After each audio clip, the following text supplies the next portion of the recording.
The 19th and early 20th centuries saw a clash of titans in Central Asia. The British Empire, at the zenith of its power, turned its gaze towards Afghanistan. This mountainous land, strategically located at the crossroads of Asia, became a focal point of imperial ambition. The ensuing conflicts, known as the Anglo-Afghan Wars, would leave an indelible mark on both nations. The British saw Afghanistan as a buffer state against Russian expansion.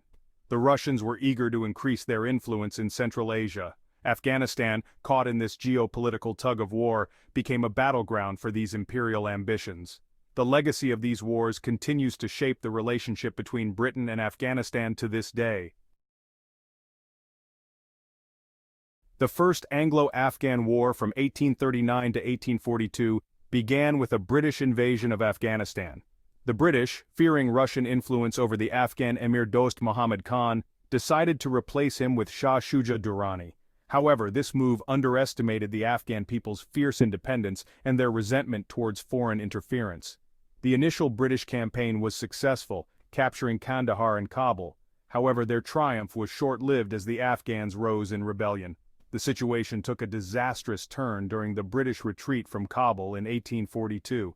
The retreating British army was decimated in the snowy mountain passes by Afghan tribesmen. The First Anglo-Afghan War ended in a costly British retreat, highlighting the dangers of imperial overreach. The Second Anglo-Afghan War, from 1878 to 1880, erupted due to renewed British anxieties over Russian influence in Afghanistan. The war saw the British once again invading Afghanistan to prevent Russian foothold. Emir Sher Ali Khan tried to maintain neutrality but failed, leading to war. The British, victorious in key battles, forced Yaqub Khan to sign the Treaty of Gandamak. This treaty made Afghanistan a British protectorate, controlling its foreign policy. The British faced stiff resistance from Afghan tribesmen, draining their resources. For Afghanistan, the war resulted in the loss of their independence in foreign affairs. The conflict exposed the limitations of British imperial ambitions.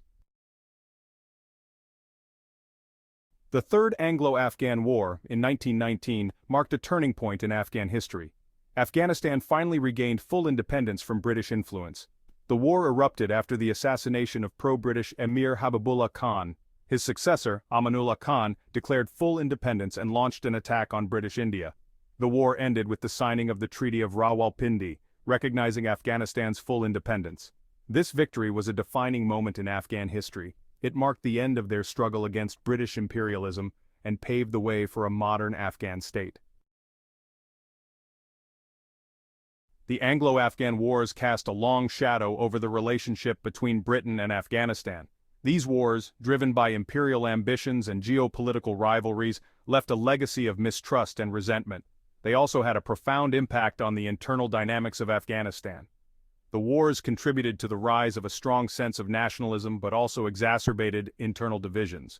The Anglo-Afghan Wars serve as a cautionary tale about the dangers of imperial overreach. The story of these wars is a reminder that even the mightiest empires are not immune to the forces of history and human resistance.